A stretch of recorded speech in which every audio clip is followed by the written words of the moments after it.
When Laura said, "You're nothing without me," she meant it like a sentence, not an insult. A final verdict. Cold. Legally binding. She didn't slam the door. No, Laura was never theatrical. She closed it with the same precision she used to sign the divorce papers. Like it was just another line item. Another calculation. She always believed in strategy over emotion.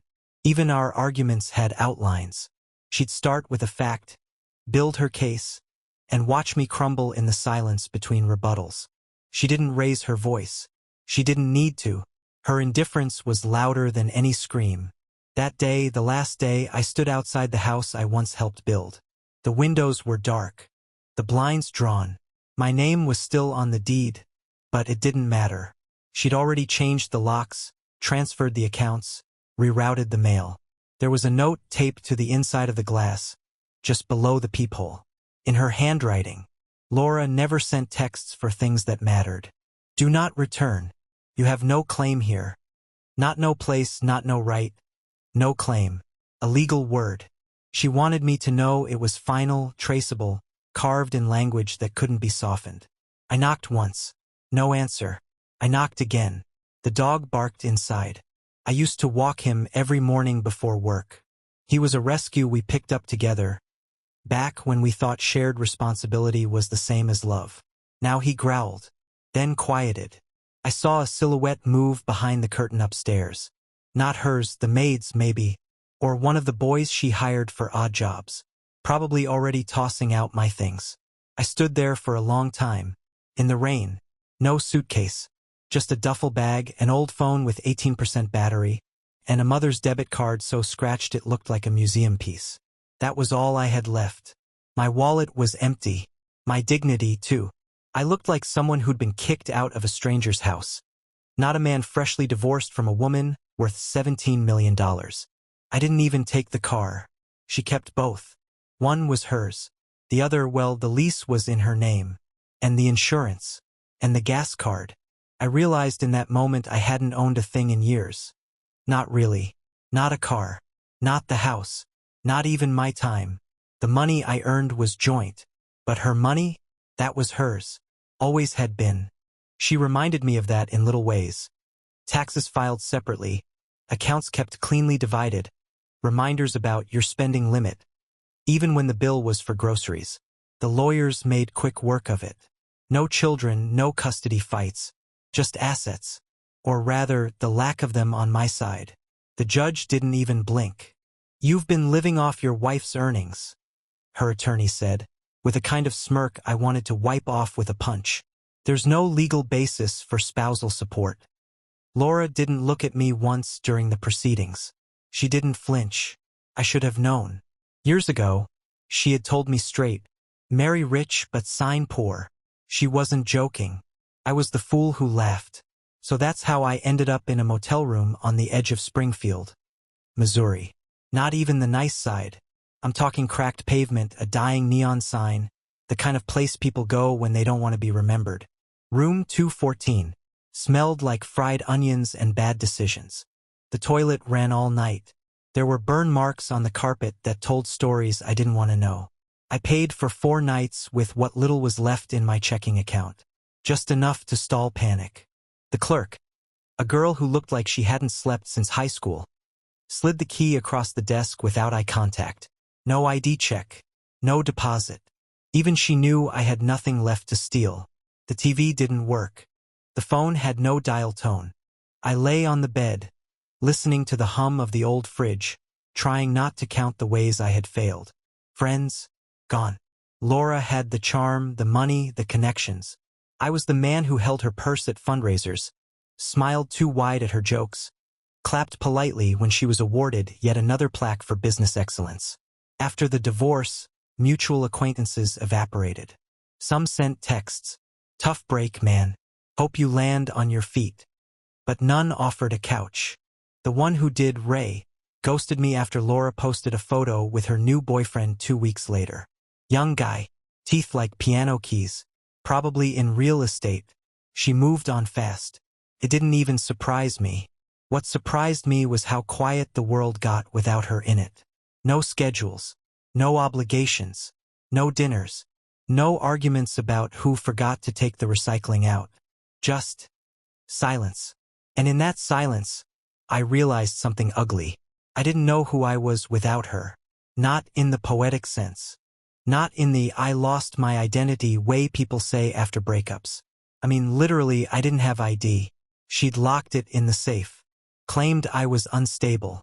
I'd have to go to the DMV. Start from scratch. I didn't even know how to fill out the forms anymore. The phone barely held signal.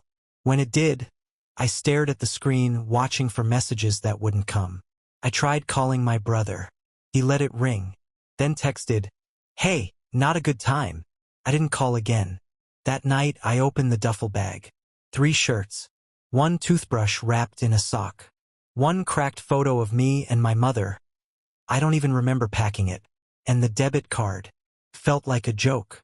Faded blue plastic. Mary Collins. My mother's name. She died 7 years ago in a hospice bed that smelled like bleach and fear. She wasn't rich. Not in life. Not in death. A nurse for 40 years. I held the card up to the dim motel lamp. The numbers were nearly rubbed off. Why had I even brought it? Sentiment? Muscle memory? It didn't matter. The next morning, I walked into a small local bank just to feel like a person again. Maybe get enough for a gas station sandwich. Something warm. Something real. There was a kid at the counter.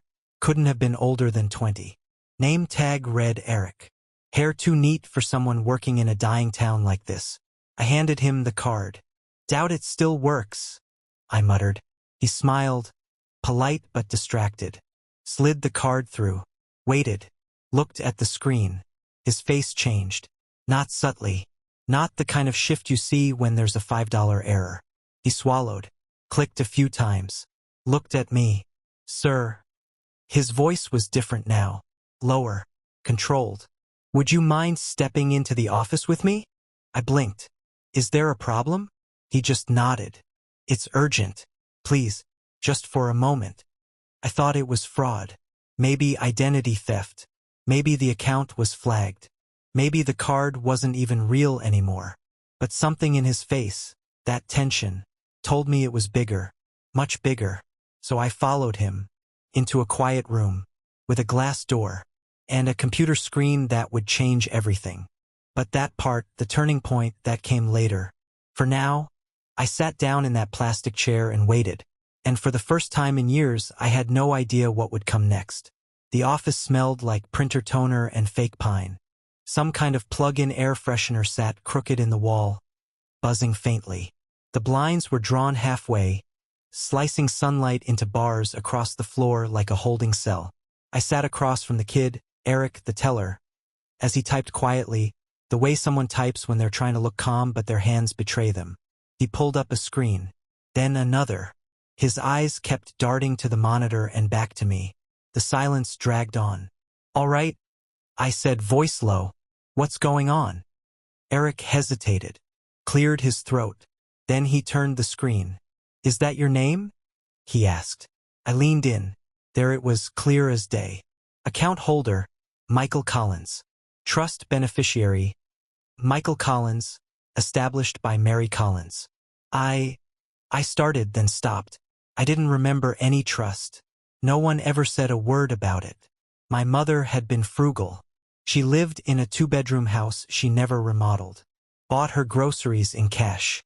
She'd pinch pennies between cushions just to give me $20 in an envelope at Christmas. She wasn't poor, not by the end, but this? It didn't make sense. "How much?" I asked. My voice came out hoarse. Eric clicked again. The number appeared on screen. I blinked. Blinked again. Said nothing. 6 digits. Then another. It looked fake. It looked like Monopoly money. But the screen didn't lie. "That can't be right," I muttered. He didn't respond. Just turned the screen back. "You'll need to schedule an appointment with a trust advisor," he said carefully. "But everything's active. It's been sitting here, accruing interest, since 2015. I did the math in my head. 7 years. 7 years of silence. 7 years since she passed. "Did she ever tell you?" he asked. I shook my head. My mouth was dry. No, not once. Eric looked unsure of what to say, like he was standing at the edge of something personal and didn't know if it was his place to speak. I stared at the table. That number. That name. My mother's quiet, unseen gift. A safety net she never mentioned. A future I had no idea existed. I remembered once, just months before she died, she'd asked me if I had a plan. Not for work, not for marriage, just a plan. I'd laughed and said, "Not really. I guess I'll figure it out." She didn't push, just nodded. I never realized that was her way of preparing to step out of the picture without leaving me empty-handed. I left the bank in a haze. The sun was too bright.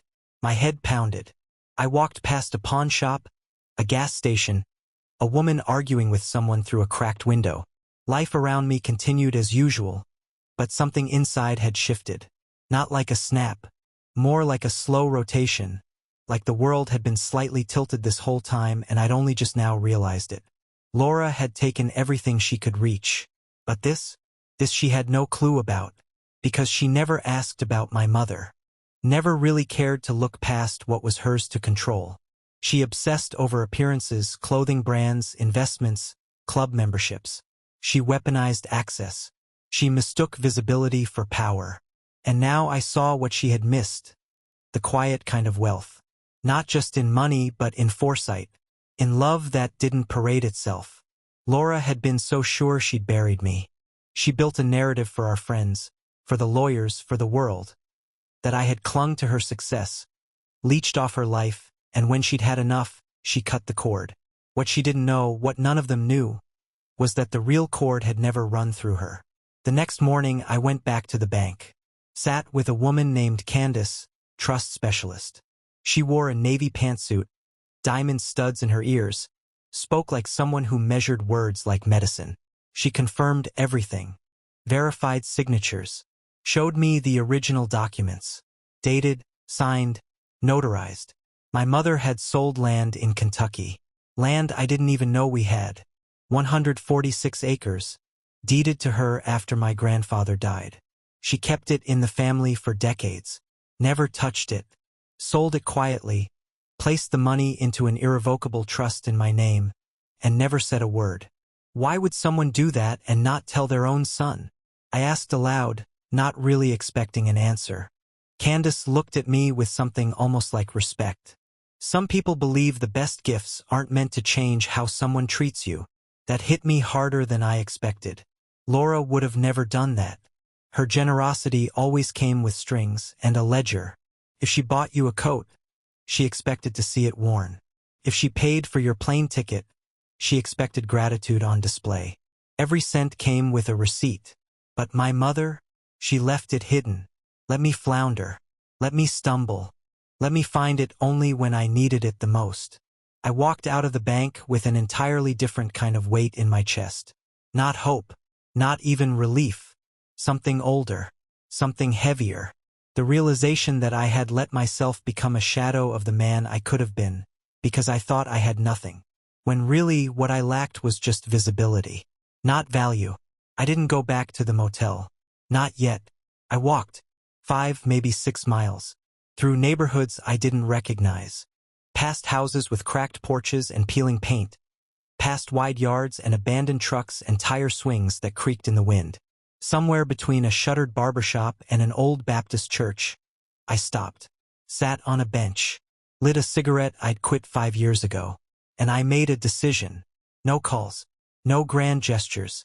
No confrontation. I wasn't going to tell Laura a damn thing. She'd already decided I was nothing. She'd made peace with my ruin. She would have relished a breakdown. She'd dine on it like a story for brunch. I wouldn't give her the satisfaction. Instead, I would disappear not in failure but in silence. She would hear nothing. And maybe, someday, she'd wonder why no one had seen me begging for scraps. I wouldn't beg. I'd rebuild. Quietly. The revenge wouldn't be a check or a lawsuit or a gloating voicemail. It would be absence. It would be thriving where she thought there'd be ruin. I would exist like the trust itself, silently compounding, slowly growing, untouched by her gaze. Back at the motel, I packed the duffel bag. folded each shirt with care, placed the old photo of my mother in the outer pocket, touched the debit card like it was sacred. It wasn't about the money. It was about the inheritance of dignity. 2 weeks passed, maybe 3.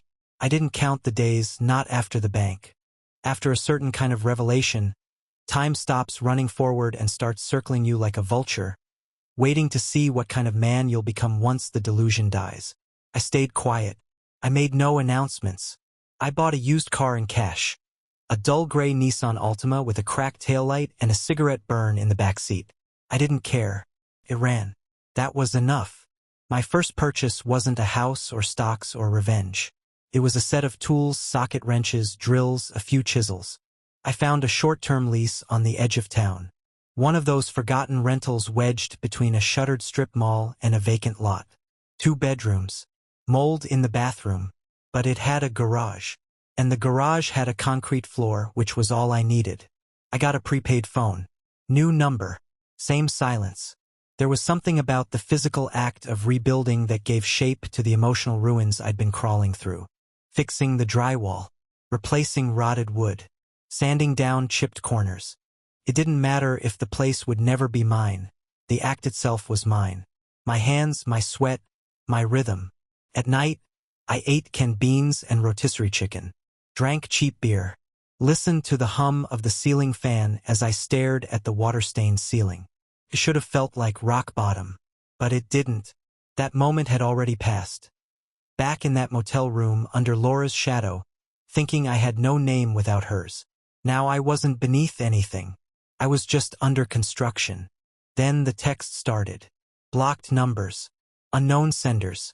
But the tone was familiar. Polite. Clipped.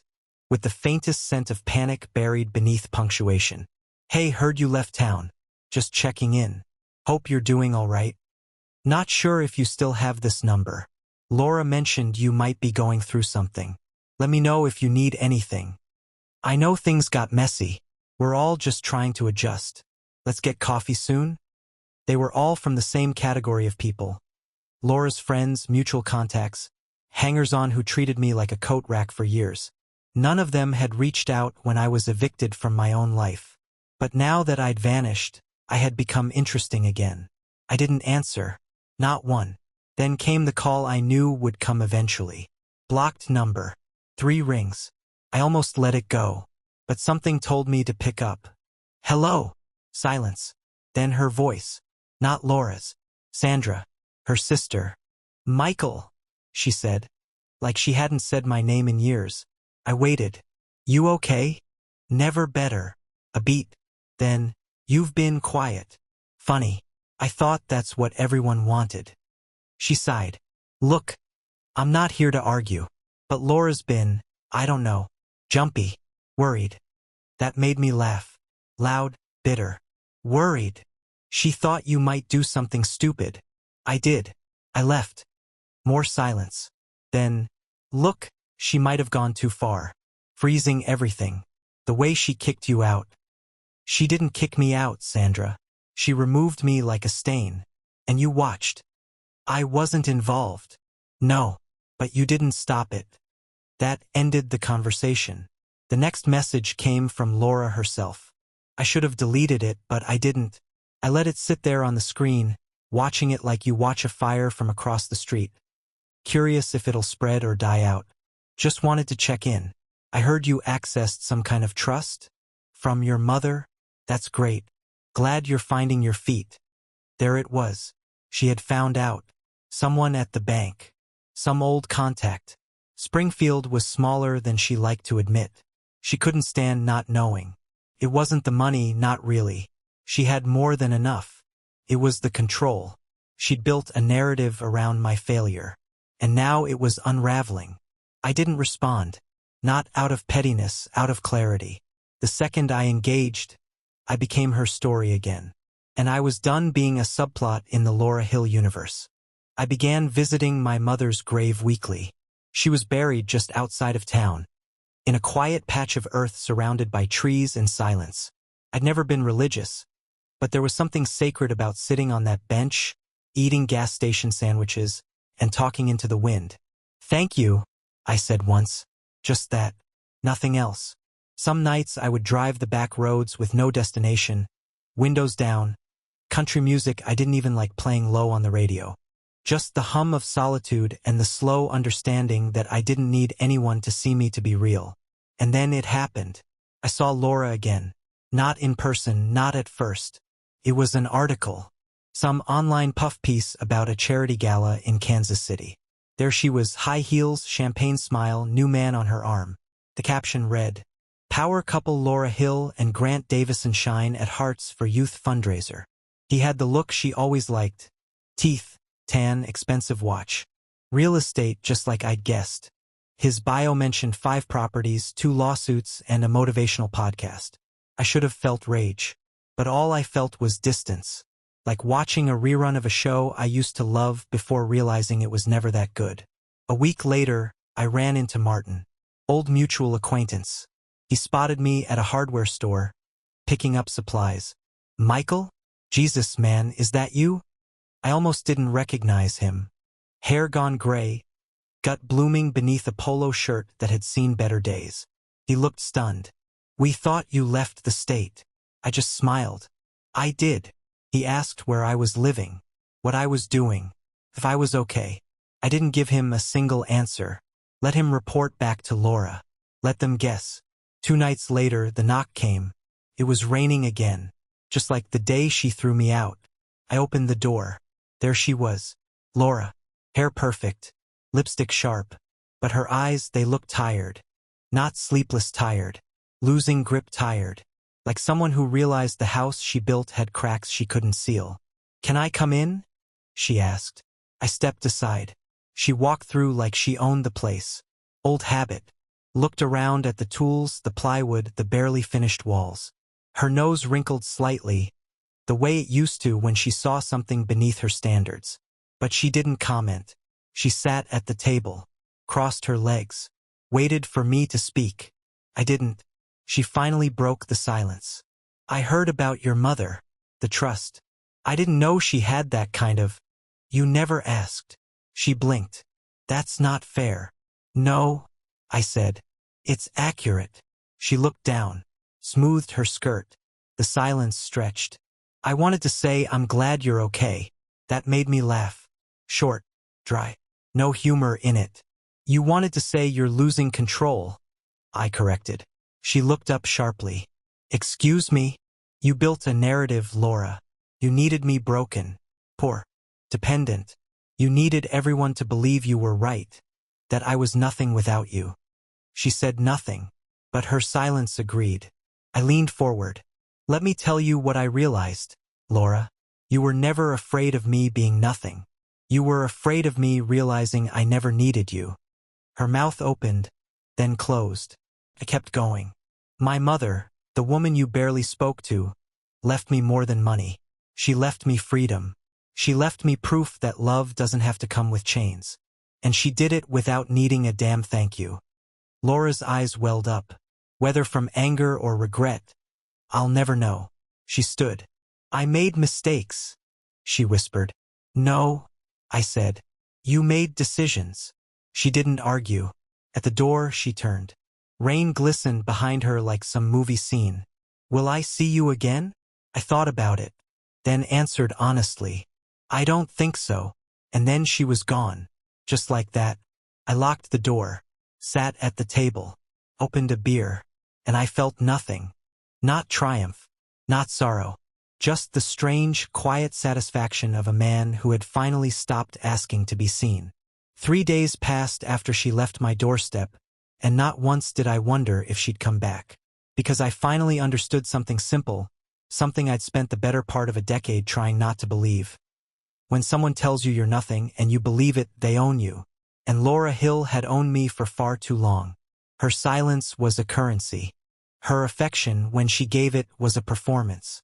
A short season. A reward for compliance. The moment I needed her, truly needed her, she didn't just retreat. She burned the bridge behind her. And then she told the neighbors I had drowned trying to cross it. She believed she'd ruin me permanently, that I'd fall into some pit of male mediocrity. Beard unshaven, socks unmatched, muttering about the one that got away between mouthfuls of microwave spaghetti.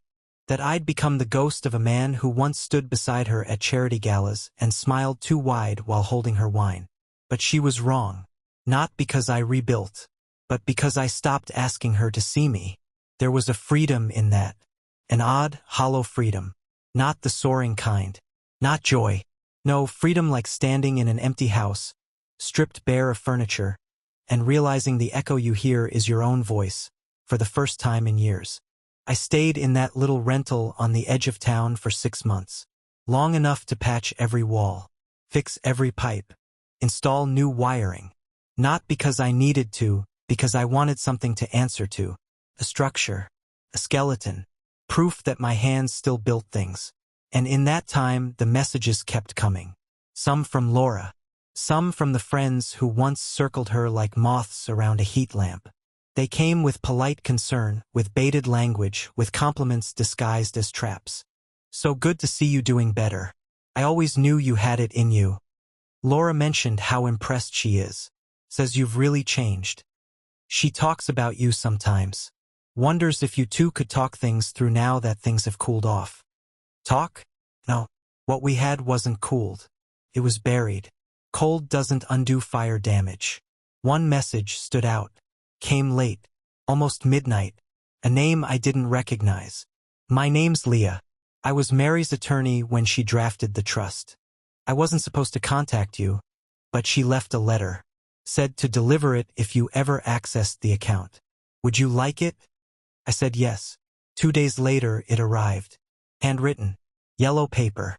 My mother's tight, precise script. Michael, if you're reading this, then you've finally opened your eyes. I didn't want to tell you about the trust when I set it up. I was afraid it would change how you saw yourself. Or her. You were never meant to chase wealth, son. Only strength. And strength isn't how loud you speak or how hard you hit. It's how quiet you can be while holding up a world that doesn't thank you. I saw the way she looked at you. I saw how you started shrinking just to make her feel taller. And I knew one day you'd have to remember your shape. So I gave you something to catch you when the illusion broke. Don't waste it. Love, Mom. I read that letter 6 times in one sitting. Then I folded it back into its envelope, sealed it shut, and placed it in the center of my tool chest. Not for display, not for nostalgia, but because it belonged beside the only other thing in my life that had never betrayed me. My work. The months passed. I took on small jobs, fixing decks, installing drywall, refitting cabinets. I didn't need the money, but I needed the motion. I needed the weight in my back, the ache in my fingers. I needed to hear someone say thank you and know they meant it. One day, while replacing a bathroom floor, I got a call from a number I hadn't seen in over a year. I almost didn't answer, but something in me, maybe curiosity, maybe finality, said I should. Michael. Her voice. Laura. I didn't speak. I didn't expect you to answer. Still, I said nothing. She hesitated. I wanted to say I was wrong. That got my attention. About what? I asked. She exhaled. Everything. I almost laughed, but it came out bitter. Too late, I said. Too easy. I know, she whispered. I just wanted you to hear it. I hung up, not out of anger, but because I didn't need her to finish. She had already said enough years ago, when she turned the key behind me and called it liberation. There was a freedom in not needing the apology, not craving it, letting it pass through me like wind through an open window. A few weeks later, I visited the bank again. Not to withdraw, not to invest. I transferred most of the money into a scholarship fund under my mother's name. For nursing students. First generation. Rural backgrounds only. I left just enough for me. Enough to live. Not enough to forget. Because forgetting would be worse than losing. I kept the Altima. I stayed in that rental longer than I had to. I said no to the friends who came crawling back, sniffing at the scent of resilience like dogs circling a butcher shop. I didn't need them, and I never saw Laura again. Not really. She still sent emails, birthday messages, a forwarded article once about how divorced men struggle with loneliness. I marked her as spam. Because loneliness wasn't the worst thing I'd ever faced. No, the worst was living beside someone every day who made you feel alone anyway. Now I had space, quiet, tools, my mother's letter, and a name that no longer felt borrowed. Michael Collins. Not Michael Hill. Not Laura's husband. Just Michael. I never remarried. Never felt the need. People say healing is a journey. But they forget that sometimes healing isn't about going somewhere new. It's about sitting still long enough for the dust to settle so you can see where the cracks were. Mine were everywhere. But they weren't fatal. They were mine to mend. So I ask you now, you who've listened to this story, who've read these lines and followed this path down to the roots, was I wrong? To walk away without screaming? To build in silence? To let the woman who broke me walk back into a house I'd rebuilt and find the door already locked? Was that cruelty? Or was it justice? Tell me. If you were in my place, would you have handed her the key? Or would you have built a new house with thicker walls and finally lived inside it alone? Not as punishment, but as peace. Because that's what this is now. Not a victory, not a revenge. Just peace. And for the first time in years, I can sleep,